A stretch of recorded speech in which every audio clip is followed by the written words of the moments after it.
Hello guys, मैं आपके सामने हाजिर हूँ रैम्बो पार्ट 2 के एक्सप्लेनेशन वीडियो लेकर। इस मूवी को IMDb पर 6.5 की रेटिंग मिली है और इस मूवी में रैम्बो की आगे स्टोरी दिखाई गई है।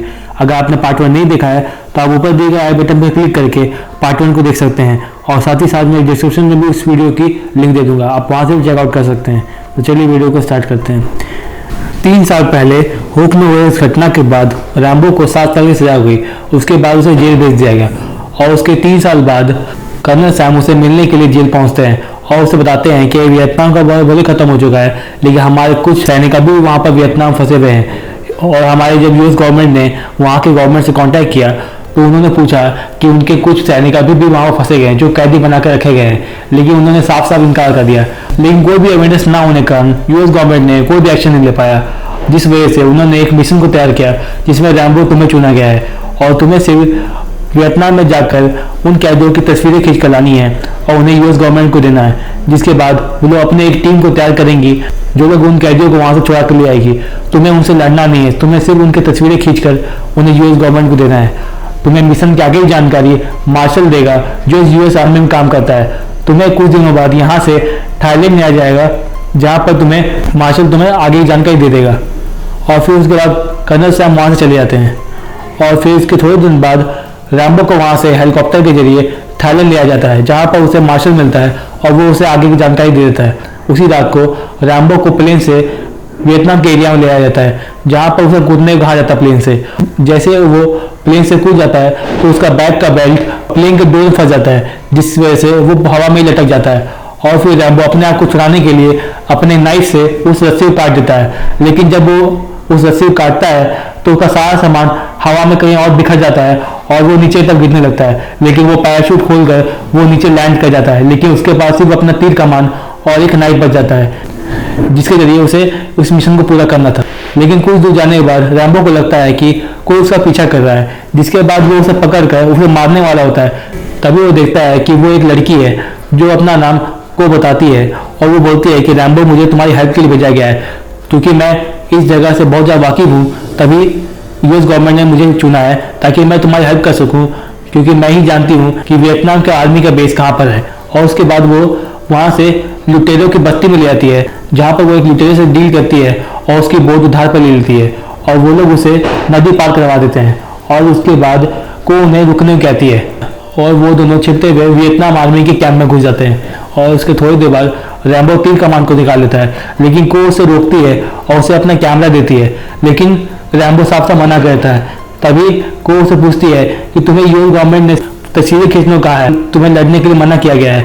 लेकिन रैम्बो कहता है कि मैं भी एक फौजी हूँ और मैं जानता हूँ कि एक फौजी को जब बंदी बनाकर रखा जाता है तब उसे कितना टॉर्चर किया जाता है, इसलिए मैं इन सबको छोड़कर नहीं आ सकता, इसलिए मैं इन सबको छुड़ा के ही जाऊँगा। और फिर वो को वहीं पर छोड़कर वो छिपते हुए कैदियों के पास पहुंच जाता है और उसे बहुत ज़्यादा दया लगती है क्योंकि वो देखता है कि उनकी ज़िंदगी बद से बदतर हो चुकी है, उन्हें जानवरों से भी बदतर रखा गया है। लेकिन तभी वो देखता है कि वहाँ पर बहुत ज़्यादा हाई सिक्योरिटी है और वो एक बार में उन सबको लिया नहीं सकता।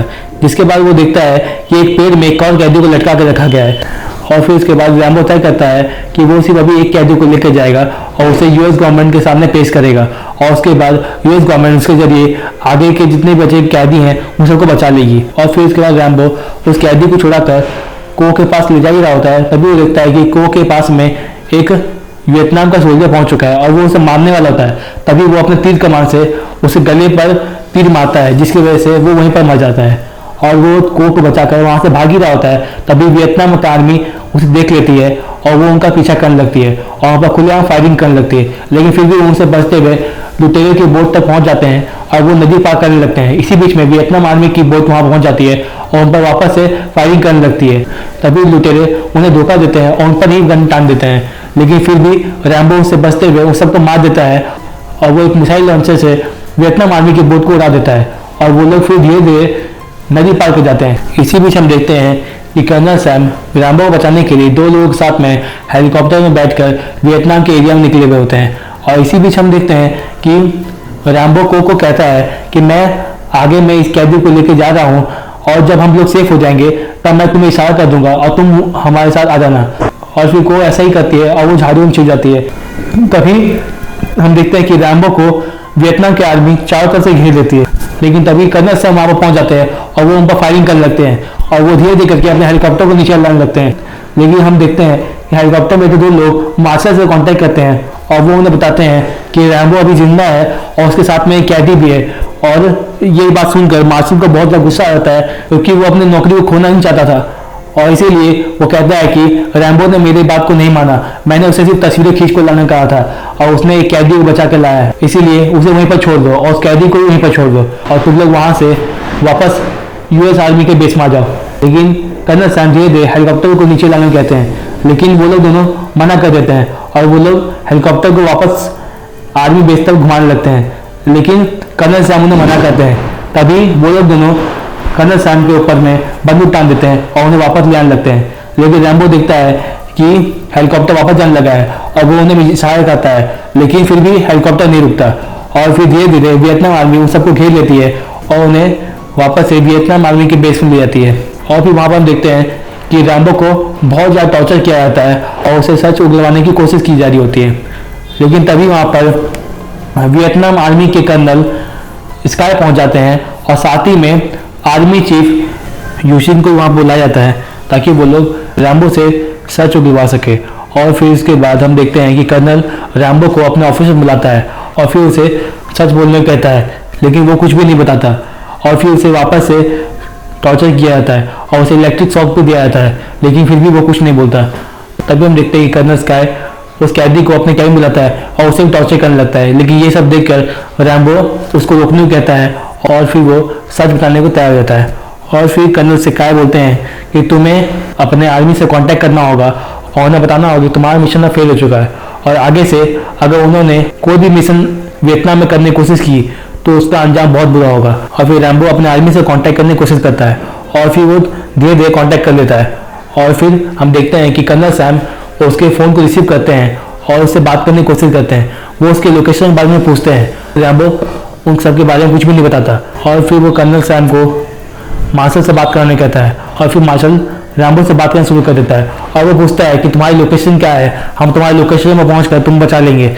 लेकिन रैम्बो उसे कुछ भी नहीं बताता। लेकिन रैम्बो उसे कहता है कि मैं तुमसे मिलने के लिए वहाँ पर पहुँच रहा हूँ।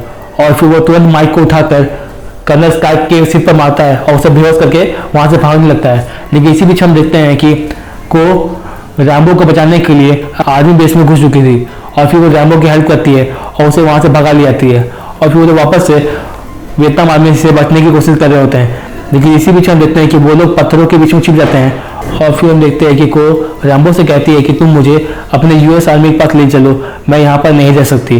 फिर रैम्बो उसको ले आने के लिए तैयार हो जाता है और फिर वो लोग किस करते हैं और फिर हम देखते हैं कि को बंदूक लेकर वापस बाहर निकलती है। तभी हम देखते हैं कि वियतनाम आर्मी उसे गोलियों से भून देती है और वो वहीं पर मर जाती है। और फिर ये सब देखकर रैम्बो बहुत ज़्यादा गुस्से में आ जाता है और वो उन सबको गोली मार देता है और फिर वो को वहीं पर दफना देता है। और फिर हम देखते हैं कि रैम्बो अपने गोरिल्ला स्किल्स को यूज़ करके वो वियतनाम आर्मी के सोल्जर्स को मारने लगता है और फिर वो एक खेत में घुस जाता है जहाँ पर वियतनाम आर्मी उसे चारों तरफ खेल लेती है और फिर वो धीरे धीरे करके खेत के सेंटर पॉइंट पर पहुँच जाती है। और तभी हम देखते हैं कि रैम्बो उस खेत को आग लगा देता है जिसमें बहुत सारे सोल्जर्स वहीं पर जल के मर जाते हैं। और फिर वो रैम्बो वहाँ से झरने पास पहुँचता है और तभी वहाँ पर यूसिन पहुँच जाता है और वो रैम्बो को मारने की कोशिश करता है, लेकिन उसकी कोई भी गोली रैम्बो को छू नहीं पाती और फिर रैम्बो उसे बम से वहीं पर उड़ा देता है। तभी वहाँ पर एक हेलीकॉप्टर पहुँच जाता है और वो उस पर मशीन गन का यूज़ करता है और वो रैम्बो को मारने की कोशिश कर रहा होता है, लेकिन रैम्बो पानी में कूद जाता है जिसकी वजह से उसे कुछ भी दिखाई नहीं देता और वो पानी के करीब पहुँचने लगता है। और जैसे ही हेलीकॉप्टर पानी करीब पहुँचता है तभी रैम्बो पानी से निकल के वो हेलीकॉप्टर में चला जाता है और वो मशीन पर चला रहे आदमी को वहीं पर मार देता है और वो उसे हेलीकॉप्टर से फेंक देता है। और जैसे ही वो पायलट को बंदूक के नोक पर वहाँ से लाने कह रहा होता है तभी पायलट वहाँ से कूद जाता है और वो पैराशूट से लैंड कर जाता है। रैम्बो को हेलीकॉप्टर चलाना आता था तो वो उसे कंट्रोल कर लेता है और उसे वापस से वियतनाम आर्मी के बीच तक ले आता है और वो वहाँ पर मशीन गन से उन सबको गोलियों से भून देता है और वियतनाम आर्मी के बेस को गोलियों से भून कर तबाह कर देता है। और फिर वो कैदियों पर पहुँचता है और उन कैदियों को हेलीकॉप्टर में बैठा कर वहाँ से यूएस आर्मी के बेस तक लिया जाता है। तभी हम देखते हैं कि वहाँ पर कर्नल स्काई वहाँ पर एयरक्राफ्ट लेकर पहुँच जाते हैं जो उन पर मशीन गन से और मिसाइल से फायरिंग करने की कोशिश करते हैं और वो हेलीकॉप्टर को बहुत हद तक डैमेज कर देते हैं। तभी हम देखते हैं कि वहाँ पर बहुत ज़्यादा धुआं होने लगता है, और फिर जैसे ही धुआं हटता है तब स्काई देखते हैं कि रैम्बो का हेलीकॉप्टर पानी में नीचे में अटक चुका होता है। और फिर जैसे वो उसके करीब पहुंचता है तभी हम देखते हैं कि रैम्बो अपनी आंख को खोलता है और वो एक मिसाइल लॉन्चर से कर्नल स्काई को वहीं पर उड़ा देता है और उनके एयरक्राफ्ट को वहीं पर ब्लास्ट कर देता है। और फिर वो बड़ी मुश्किलों से अपने डैमेज हेलीकॉप्टर को लेकर यूएस आर्मी के बेस तक पहुंचता है और फिर वहाँ पर वो लैंड करता है। और फिर धीरे धीरे करके वहाँ पर सारे कैदियों को उतारा जाता है और फिर रैम्बो हेलीकॉप्टर के मशीन गन को खोलकर मार्शल के ऑफिस में घुस जाता है और फिर वहाँ पर वो खुलेआम फायरिंग करने लगता है, जिससे मार्शल का ऑफिस पूरी तरह तबाह हो जाता है। और फिर वो अपने नाइफ को निकालकर मार्शल के गले पर रख देता है और वो उसे मारने वाला होता है। तभी मार्शल उससे माफ़ी मांगता है, लेकिन रैम्बो कहता है कि मुझे तुम्हारी माफ़ी नहीं चाहिए। मैं जानता हूँ कि इस तरह के और भी कैदी वियतनाम में फंसे हुए हैं, तुम्हें उन सब की जानकारी मुझे देनी होगी। अगर तुमने ऐसा नहीं किया तो मैं तुम्हें यहीं पर जान से मार दूंगा। और फिर रैम्बो मार्शल के ऑफिस से बाहर निकलता है, जहाँ पर वो कर्नल सैम से मिलता है कि तुम्हें इस बहादुरी के लिए मेडल मिलेगा और तुम्हें अब आज़ादी मिल चुकी है, अब तुम्हें जेल में नहीं रहना होगा। और फिर वहीं पर ये मूवी एंड हो जाती है और फिर हम देखते हैं कि रैम्बो वहाँ से आज़ाद होकर वहाँ से चला जाता है। तो आपको कैसी लगी ये मूवी हमें कमेंट बॉक्स में जरूर बताइएगा, और अगर मूवी पसंद आई है तो लाइक भी जरूर करिएगा। और अगर आपको रैम्बो के आगे के पार्ट और देखने हैं तो हमारे चैनल को सब्सक्राइब भी कर लीजिएगा और कमेंट बॉक्स में रैम्बो पार्ट 3 जरूर लिख दीजिएगा। तब तक के लिए जय हिंद।